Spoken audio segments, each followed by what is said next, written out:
Hello everyone, it's Mr. E here to uncover some of life's mysteries for you in Aries season of 2021. And I have been away from YouTube for a minute. If anybody's curious about that, they can stick around to the end. I was going to go live and then YouTube has updated stuff, so I'm behind the times. Wasn't really sure how to frame this video because I know that I want to do things differently. I have talked a lot on this channel about how I don't necessarily use the Gregorian calendar system except to reference for other people who need to understand what I'm talking about. So we just had our equinox, which kicks off spring. And for me is the real new year, not necessarily 2021. And that starts with Aries. I actually made this nifty little calendar that I'd like to show. Bear with me, people. This is my video blog. And this is just how my brain thinks. So we have the cardinal Earth here, Capricorn, which is when people would, I guess, think of the new year starting, with the end of December, really. And we're over here. The sun is in Aries, and this little wheel spins. So we're at the 9th degree. Basically, this is the equivalent of 9 days into the month of Aries, is what it translates into. And when I wanted to make this video, bam, we had our full moon action going on, but we're in, Scorpio action, the intuition. We have moved past this entire block of Earth, which Earth is so super freaking hard for me. So you start off with the cardinal Earth, and then you have your finishers here. You have your mutable and your fixed sign that culminate that season before we get to Aries, which is totally different energy. Sometimes I work better with it, sometimes it cripples me.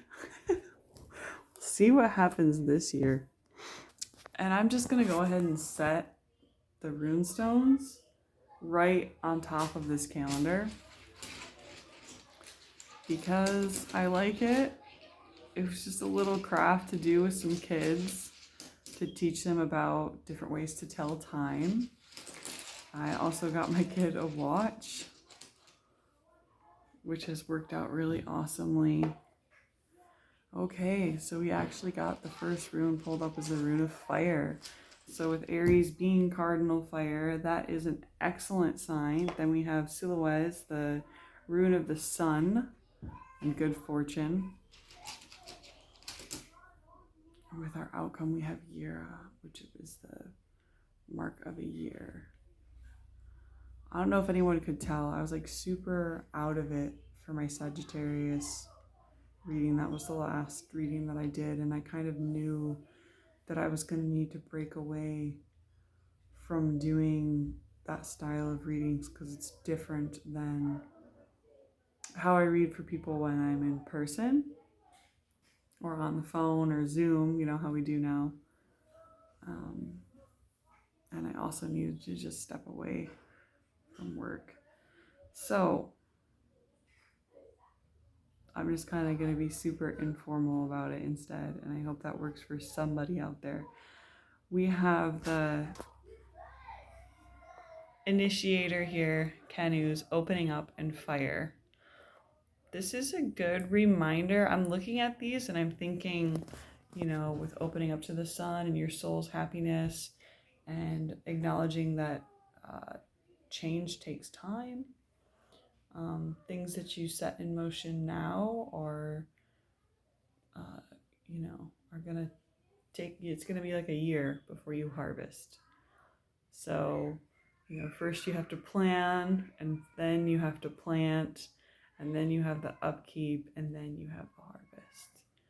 So you kind of have to go through all of it. And it's also sort of like Canu's opening up and then also reversed, which is like, what do you have to kind of burn away and change from your life? And I'm thinking about sharing a story with you guys, girls, people, folks, excuse my language, where this actually has to do with gender. I was really paranoid for a period in my life where, people would laugh and make jokes, especially when I would go out with like my cloak. I have a cloak with a hood. I think I've worn it in a couple of videos. I just am odd. I don't mean to be. It happens. And so for a long time I would get like paranoid. Like I would really think that the jokes or laughs or people pointing, that it was like premeditated, or they had like been waiting for me to walk by to make some really cruel remark. And my mom used to say to me, "You're just not that important." She would say, "Honey, you're not important." And then it didn't really help my paranoia at all, but I was able to kind of churn something that was abusive in my life, borderline abusive, I don't know what you want to call it. I was able to internalize it in a way of saying like, yeah, I'm really not important to them. And they, whatever they're making the remark on has to do with their perception or their idea about me, because the real me is not important to them. And the real them really isn't important to me.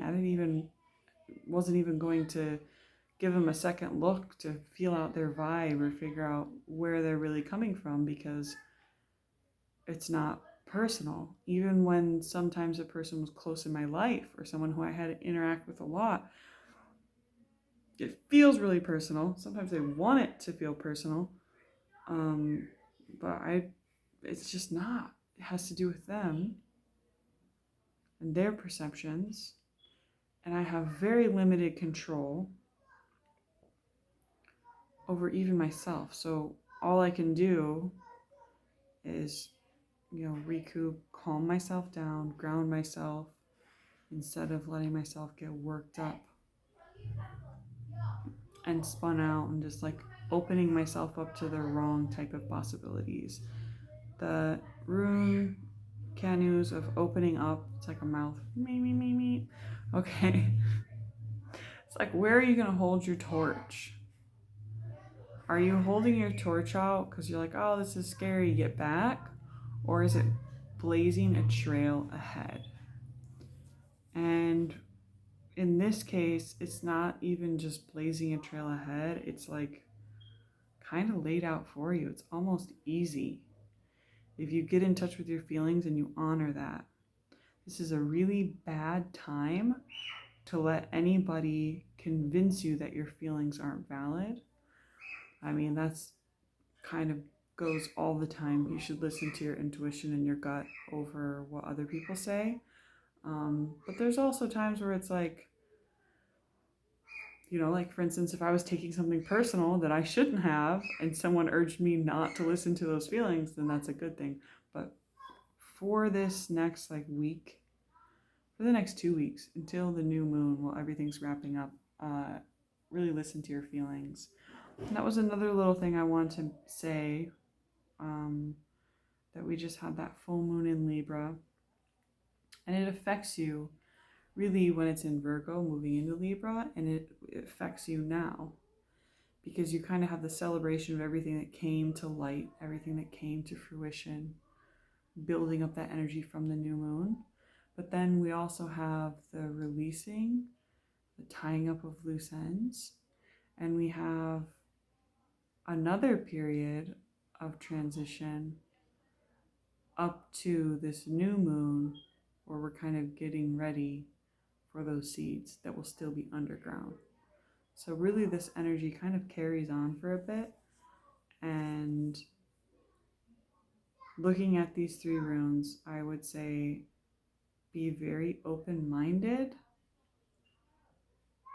without negating your own core beliefs and emotions. And if you feel something right now, just for this next week, if you have like a whim and you're like, oh wow, I really like that, I want to go for it, like do it. This is one of those pivotal points in life where your roads can really just go boop, like any different direction. And it could go really well to listen to what your emotions, or listen to some nagging little something you have of like, oh wow, I've never checked this out, to go ahead and start that, initiate that, and follow through with it, with your feelings. Listen to them. They want to be ignored. Because sometimes nothing will come of that. It's just like, okay, you fancied something and then it's over. And this is a time where it can really be brought into the sun and go for the distance. So that's what I have for Aries. And then I just wanted to say, like, I don't know if this is the best service that I can do for people. I'm doing my best. I thought about maybe I should make videos on like different calendar systems, or the history of runes, or astrology. I have a lot of different occult interests. But since I took such a huge break, I'm like, maybe I should just be focusing on publishing my book. I wrote a children's book that features transgender and non-binary characters. And it's done in a way where that's not the central point of the story, because people tend to forget, like, just because I'm non-binary, or I have friends who are trans, that's not their whole life.